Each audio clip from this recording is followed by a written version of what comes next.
Halo semua, assalamualaikum. Kembali lagi di channel aku, Devi Malasari. Gimana teman-teman kabarnya? Semoga tetap sehat selalu, tetap semangat ya.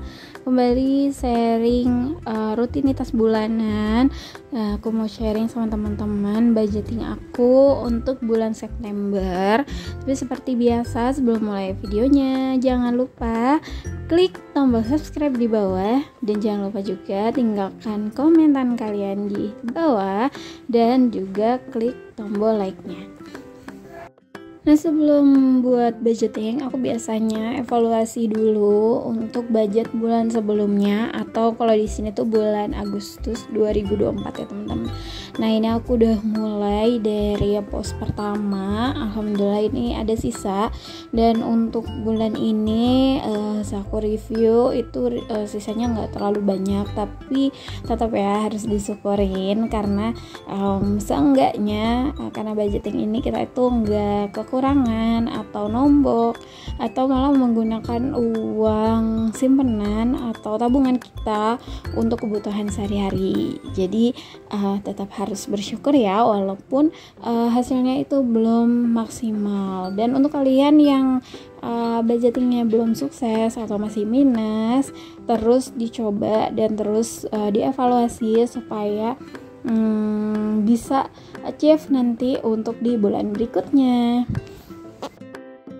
Untuk pos-pos di bulan ini aku banyak yang kosong atau nggak ada sisa karena qadarullah kemarin aku habis sakit, habis drop gitu. Terus ya udah kepake untuk apa aja, beli vitamin, beli obat, beli kayak apa aja lah pokoknya yang dibutuhin untuk mendompleng ini ya imunitas. Soalnya emang benar-benar kemarin drop parah, bahkan suruh sampai ke UGD, cuman aku nggak sampai ke sana. Dan mau diinfus aku sempat gak mau karena kayak masih trauma aja gitu diinfus gitu. Jadi aku dopingnya dari makanan dan minuman aja yang aku konsumsi kan. Nah, aku ambil dari budget-budget yang ada di pos ini. Nah, makanya untuk sisanya ini nggak terlalu banyak, tapi alhamdulillah masih ada sisa ya teman-teman.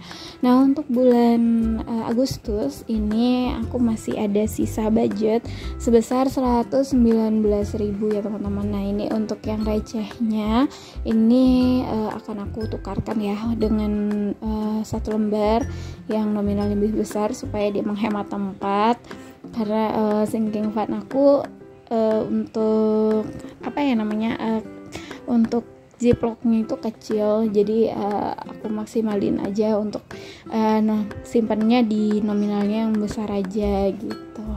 Oke, ini aku tuliskan dulu untuk di kolomnya ya teman-teman. Nah, ini aku sampai lupa banget nulis realisasi.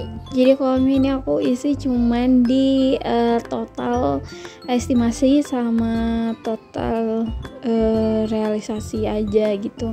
Biasanya kan aku tuliskan untuk di realisasi per pos ya teman-teman. Nah, ini aku lupa banget, tapi nanti abis ini aku bakalan langsung tulisin.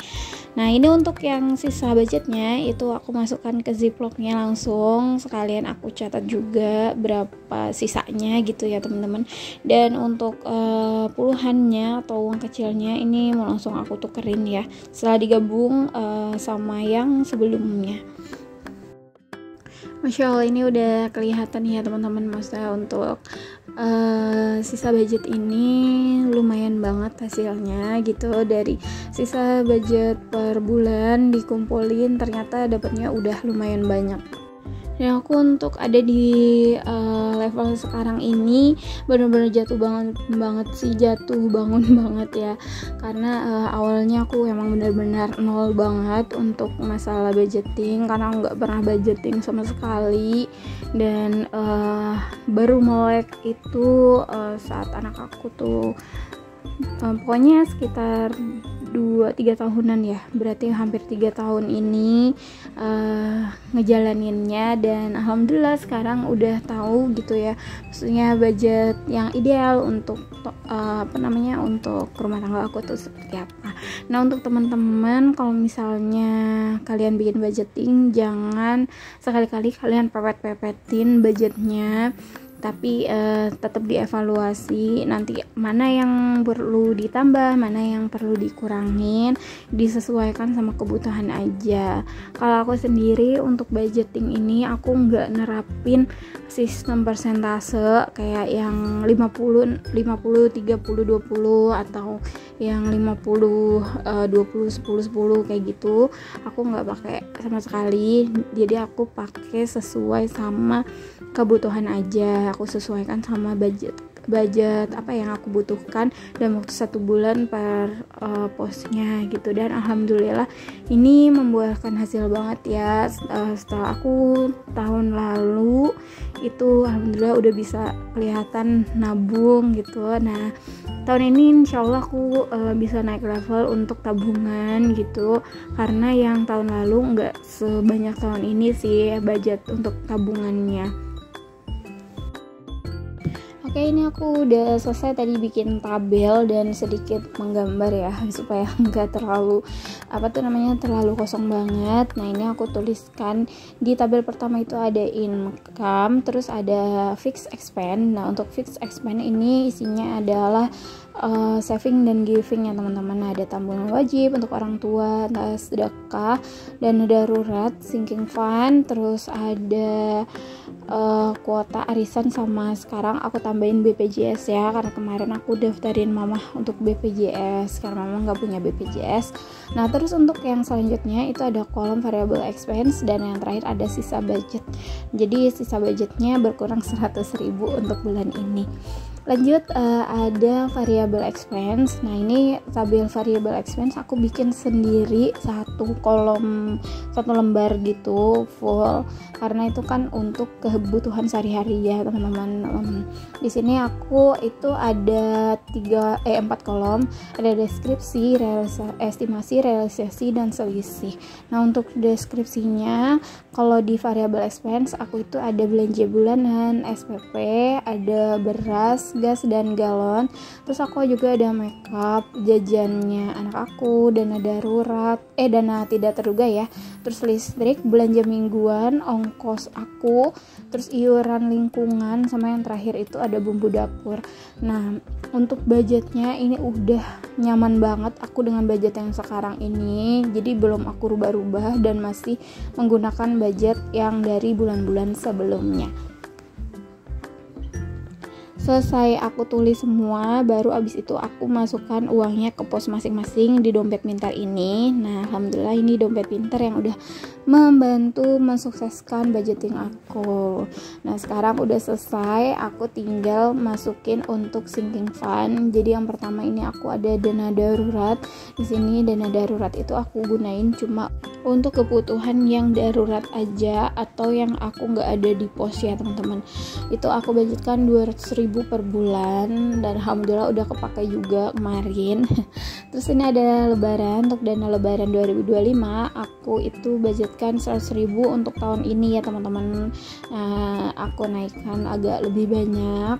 Terus lanjut ada endang Mbah Huyut, itu aku budgetkan 200.000 per bulan. Alhamdulillah udah tinggal 2 bulan lagi dan goal ya. Nah, ini aku masukin uangnya jadi 1 lagi. Terus kemudian ada ziarah makam papa, ini yang terakhir di bulan ini ya. Ini udah goal, tapi kayaknya bakal aku tambah sekitar 3 bulanan lagi, karena rencananya kan tadinya mau bulan ini, cuman nggak bisa dikondisikan waktunya. Jadi mungkin aku akan tambah sampai nanti bulan November ya teman-teman.